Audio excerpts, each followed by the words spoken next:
Selamünaleyküm. Aleykümselam. Hoş geldiniz. Hoş bulduk. Bugün yine her zamanki gibi cep telefonu tamir ediyoruz. Ha, öyle mi diyorsun? Cep telefonu. Evet. Çılgınsın man. Bugün arkadaşlar farklı bir konsept olacak. Belki olmaz. Her neyse videoda göreceğiz. Bugünkü konseptimiz ana temeli evde kendinizin ekran değiştirebilmesi üzerine. Aynen öyle. Sanal bit pazarından, carttan, curttan aldığınız bir tane parçalanmış telefon var. Fark Ya da etmez. ekranı kırık. Ya da kendinizin de kırmış olduğu olabilir. Uzun zamandır bu konuya değinmiyoruz. Evet. Evde nasıl kendiniz tamir yapabilirsiniz? Bizim kanalımızın biliyorsunuz kuruluş amacı neydi? Tamir etmek. Yok öyle değil. Yani kendini evde tamir etmek. Yani Veya kendini ev evde olarak tamir kastetmiyoruz edebilmesi. da yani herhangi bir Evde yer. olur, başka bir yerde olur. Bu arada Fujifilm'e teşekkür ederiz ışıklardan dolayı. İnşallah güzel olur. Beğenirseniz Beğenirsiniz. kalacak, beğenmezseniz göndereceğiz. Şimdi videoda konseptimiz şu. Daha önceki videolarımızda hatırlıyorsanız bir iPhone almıştık. Birçok iPhone'lar vardı. Bu cihaz da aynı onun şekilde ama bir koli açılımı yapmıyoruz. Belki bizi takip edenler biliyordur. Birkaç gün önce bir koli Aynen, Instagram'dan paylaştık. Onun içinden çıkan bir cihaz bu da. Yani bu eskiyi götür, yeniyi getir. Pardon. Aynen. Eskiyi götür, yeniyi getir. Birilerini Eskiyi getirip getir, yeniyi götürüyoruz götür. işte o cihazlardan. Onlardan. Ama bunlar Android grubu olduğu için bunlarda o şekilde iPhone gibi bir plan yapmadık abimle. Şu an için. Daha farklı bir planımız var. Videoda abimin dediği gibi bir ekipman tanıtımı. Ekipman tanıtımından kastım İşte cep telefon tamirinde ne ekipmanlar Yani aynı neler kullanabiliriz. Bir de çok sorduğunuz bir tornavida vardı. Biz aylardan beri kullanıyoruz bu tornavidayı ama evet. daha profesyonel kişilere hitap ettiği için incelemesini yapmadık. Evet. Sadece Instagram Reels'te falan görmüşlerdi. Evet. TikTok'ta. Bir de ondan biraz bahsederiz. Bir de size Huawei P Smart 2019'un ekran değişimini gösteririz. Neden P Smart 2019'u seçtiğimizde Semih açıklayacak size. Açıklayacağım. Devam edelim. Videoda ben anlatmaya devam ederim size. Are you listening?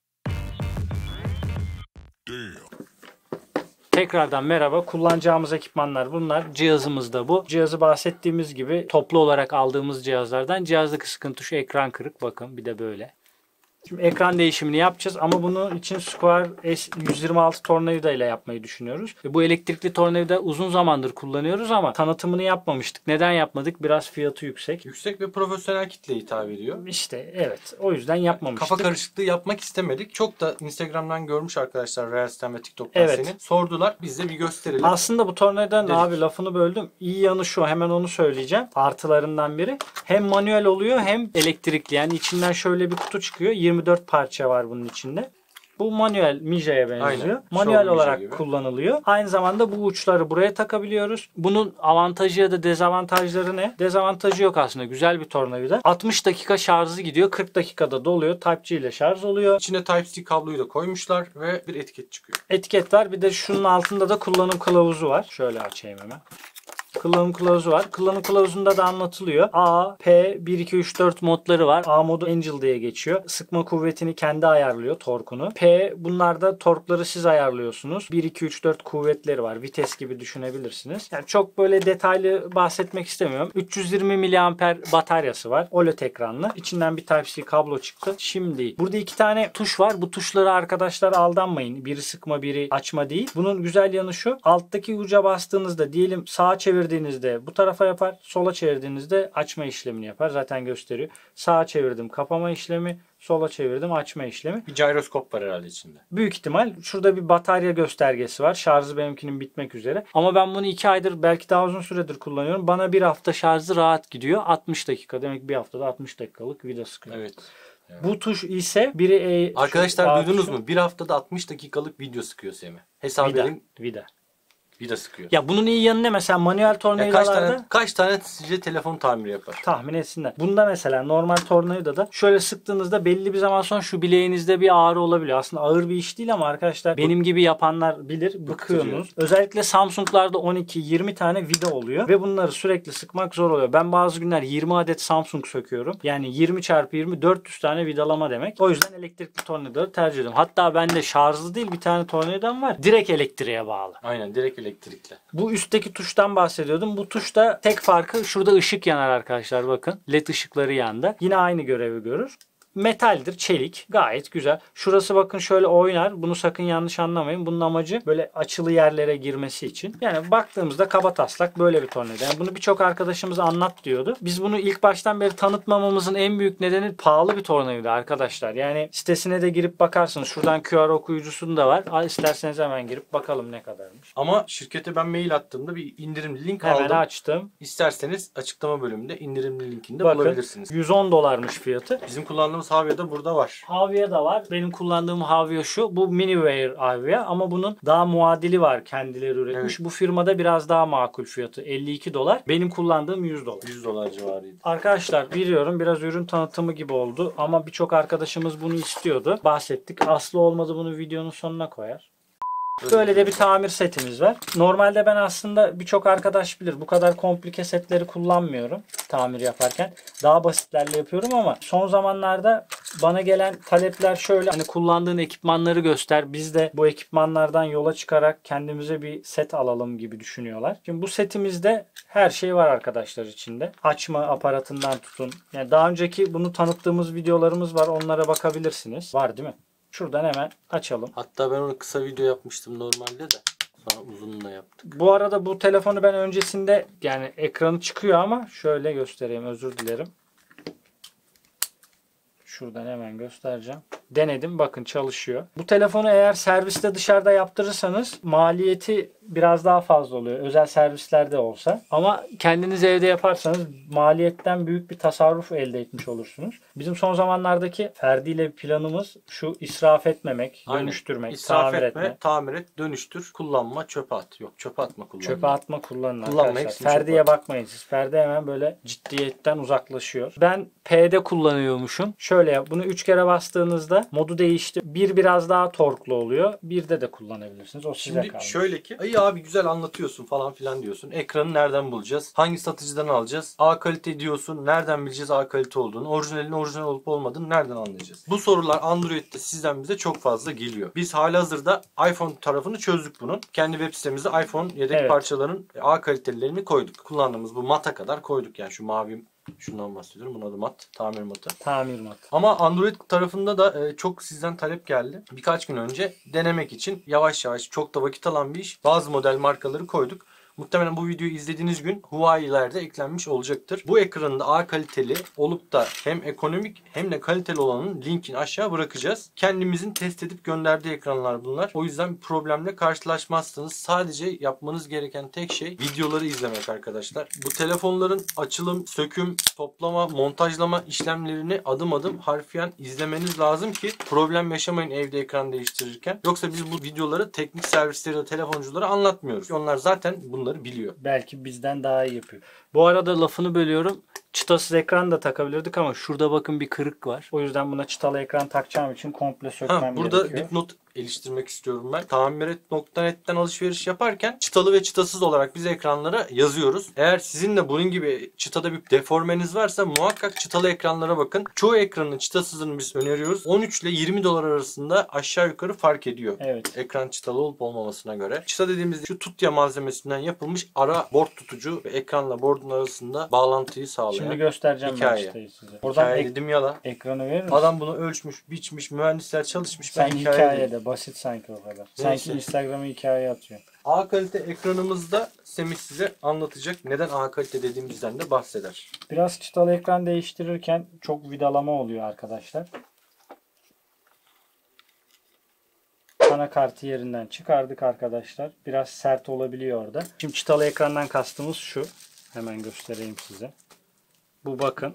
Bunun üstünde ekran hazır. Çıtanın üstüne yapıştırılmış. Normalde mesela bu şekilde satılıyor ekran. Bunu çıtanın üstüne takmanız gerekiyor. Şimdi burada yapmanız gereken şu: buradaki bazı ekipmanları aktarmamız gerekiyor. Çıtalı ekran olduğu zaman iç ekipmanları yanında gelmeyecektir. Onları aktarmanız lazım. Çıtasız olsaydı ne fark edecekti? Bu ekranlar E8000 gibi maddelerle yapıştırılmış oluyor. Sıcak hava ya da separatör yardımıyla ekranı önden ısıtıp sonra sökmeniz gerekecekti. Ama tabii o zaman da aktarım işiyle uğraşmıyorsunuz. Hem bir 10 ile 20 dolar arasındaki para da cebinizde kalıyor. Ya bazı modellerin çıtaları daha pahalı oluyor ekranları. Bazılarının daha uygun oluyor. Modele göre değişiyor. Ki bazı modellerde isteseniz de çıtasız alamıyorsunuz. Çıtalı da alamıyorsunuz. Model değişiyor. Şimdi ben denemedim ekranı burada. Zaten çıtalı olduğu için herhangi bir jelatinini sökmeden takacağım için sorun yok. Dipnot: ekranları kesinlikle takmadan önce, yani montajını gerçekleştirmeden önce üstten dediğimiz yöntemle test edin. Üstten demek ne demek? Bir E8000 ya da çift taraflı bant yapıştırmadan, jelatinlerini sökmeden ekranı yana yatırıyorsunuz, öne yatırıyorsunuz. O cihazın modeline, markasına göre değişiyor. Üstten test ediyorsunuz soketini takarak. Mesela şimdi hemen yapacağız onu. Şu an hiç herhangi bir jelatini sökmedim. Şu on-off'u bir takalım yerine. Ekran jelatinlerini söktüğünüz zaman ya da deforme yaptığınız zaman ekranda bir arıza olma durumunda iade edemiyorsunuz. Böyle bir şey var.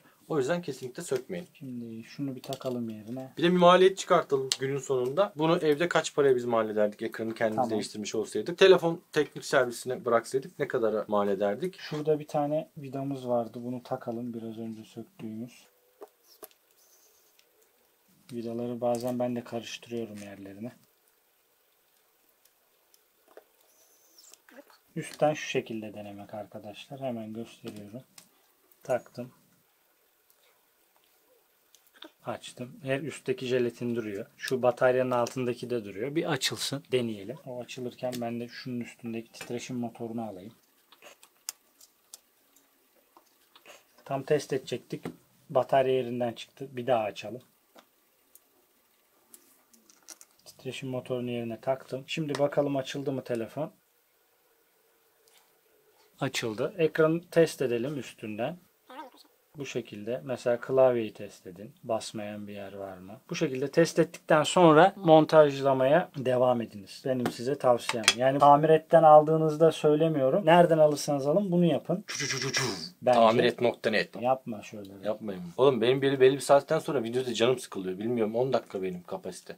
Sonra malzeme satıyorsun Ha. diye yönelik şey yapıyorlar. Satmıyoruz mu? Satıyoruz gerçek. Ya biz mesela Fuji batarya satıyoruz. Kaç tane yerde onu satıyor. Yani aboneler nereden alacağız diyor. Biz hemen uğraştırmıyoruz. Satıcı öneriyoruz. Ya arkadaşlar ben size satıcı öneremem Trendyol'dan hepsi burada. Tanımıyoruz. Tanımıyoruz. Biz bile problem yaşıyoruz bazen. Link veriyorum bazen. Çok böyle güvenirsem bazı satıcıların linklerini öyle veriyorum. Geçen bir tane elektrikli Marka süpürge söyleme. aldık. Niye söylemeyeyim ki markayı? Söyleme ya. Bir tane elektrik süpürge aldık bir markadan. Arkadaş makineyi taktık. Şarj oluyor. 3 saat 4 saat durdu. Neyse süpürge çalıştırıyoruz. 10-20 saniye çalışıyor duruyor. Herhalde iyi şarj edemedik dedik. Sonra tekrar şarj ettik. Bu sefer bir gün şarj ettik. Tekrar aynı şekilde 1-2 dakika çalıştı durdu. İade talebi oluşturduk. Hani daha alalı 2 gün oldu. İade edeceğiz. Aman yok teknik servise yollayacaksın. Teknik servis onay verecek. Cart olacak, curt olacak. Ya yerim böyle işi. Teknik servise yolladık. 2-3 Teknik gün servis de olmuş. tamir etti.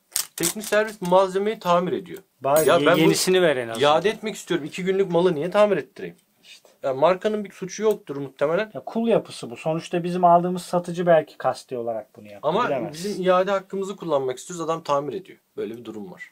O yüzden biz hani sana şuradan ekran al, buradan ekran al demiyoruz. Demeyeceğimiz için de kendi kullandığımız ürünü kendi yaptığımız web sitesine yüklüyoruz ki mesuliyeti biz alalım. Siz bir problem yaşarsanız direkt bizle muhatap olun. Çünkü ben tanıtım yaptığım linklerin siz bana oradan bir şikayette bulunduğunuz zaman ulaşamıyorum ki adamlara bir daha. Ben muhatap olamıyorum. Ama mesela burada şöyle de bir durum var. Çok art niyetli davrananlar var. Bir ekran alıyor. Aslında ekrandan değil arıza. Başka bir arızası var cihazın. Ekrandan olmadığını bile bile ekranı alıyor. Deniyor. Ha, böyle de yapmayın ne oluyor? Bize bir kargo kaçıyor arkadaş. Yok hayır bize değil kimseye yapmayın. Kimseye yapmayın.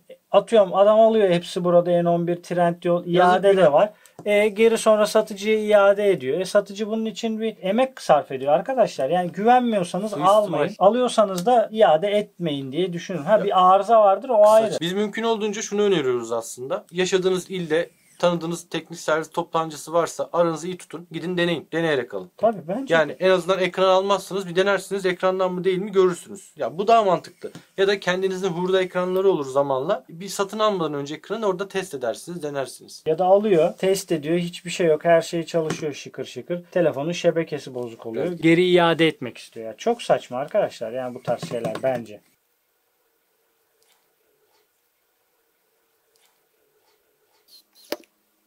Son vidaları da takıyorum. Bu şöyle mesela bu tarafa çevirdin hop sıkmaya başladı. Sağa. Sola çevirince de alışana kadar biraz Sola zaman çevirince ne geçiyor. tarafa sıkıyor? Sola çevirince sıkıyor işte. Ne Nereye tarafa sıkıyor? Öte tarafa sıkıyor. Şuradan bir kontak spreyimizi Geçen- verir misin? Arka kapağı da değişse iyi olur aslında. Bize öteki şu beyaz spreyi verir misin? Arkadaşlar kullandığımız tüm ekipmanları sizin için tamiret.net'te stoklarda tutuyoruz. He. Aklınızda varsa böyle bir düşünceniz evde tamir yapma gibi açıklamada bulabilirsiniz linklerini.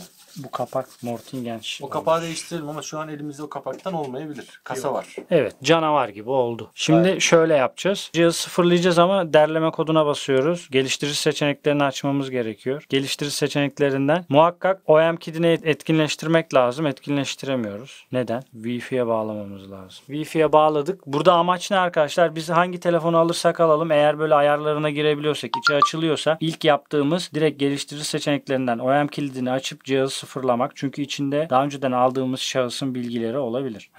Şunu etkinleştirelim. Google Account'a düşmesin. Yalnız iyisiniz yine. Ayaküstü Google Account sıfırlama işlerinde gördünüz. Pek bunu göstermiyoruz biz normalde. Kamerada böyle. Bu herhalde eski Getir olaylarını da yenilemişler bunu. Neyse tamam dur. Cihazı sıfırlayalım. Google Account çok önemli arkadaşlar bu tür cihazlarda. Unutmayın. iCloud gibi bir şey başınızı iş açar. Sıfırlama diyelim. Telefonu sıfırla. Biz yine de sıfırlayalım. Hiçbir yerine bakmadan hemen sıfırlayalım.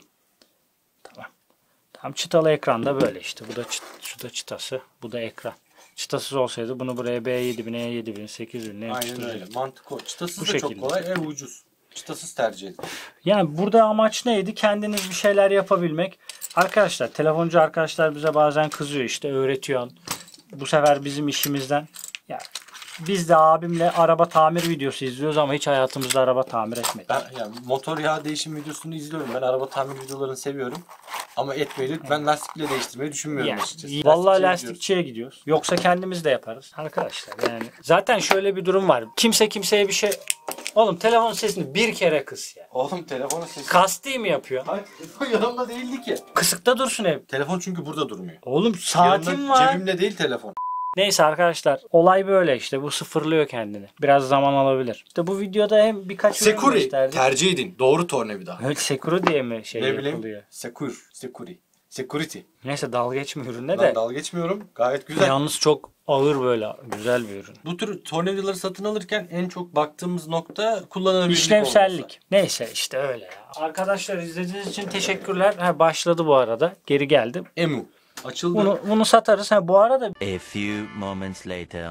Arkadaşlar diğer kamera ısındı. O yüzden telefona geçtik. Ekranın maliyet fiyatını söyleyecektik. Kaça mal oldu diye. Bu Bu arada çıtalı ekran olduğu için bu ekran 350-400 lira arasıdır abi. dışarıda yaptırmaya kalksanız da 450, 500. 500, 600. Yani ilçeye göre değişir bu. Yetkili teknik serviste emin değilim fiyatına. Yanlış bir şey söylemeyelim ama 800'den aşağı yapacağını Yapmazlar. sanmıyorum. Bu arada bu A kalite bir yan sanayi ekran. Yani Orijinal işte bir- düşünün, hesabını siz yapın. Değiştirmesi oldukça basit bir ekranlı bu. Yani birçok kişi kendi bence Yani değiştiriyor. Bunun için kullanmanız gereken ekipmanlara gelecek olursak da çok bir şeye gerek yok. Bir açma seti ve bir tornavida yeterli. Tabii Yıldız. yıldız tornavida yeterli. Yani çok uçlu bir tornavida. Bunda separatör de kullanmadık çünkü ekran çıtalı. Ya çıtasız olsaydı 10 dolar daha ucuz olacaktı sanırım. Yaklaşık Yaklaşık. 5-10 dolar daha ucuz. Yani 80 lira daha ucuz olacaktı. Onda da bir separatör ya Evet. sıcak hava makinesine ihtiyaç olabilirdi. İzlediğiniz için teşekkür ederiz arkadaşlar. Bir sonraki videoda görüşmek üzere. Kamera Hoşça kalın. çalışmıyor bakın. Kamera tekrar deneyeceğim. Çalıştı. Soğuması gerekiyormuş. Neyse görüşürüz.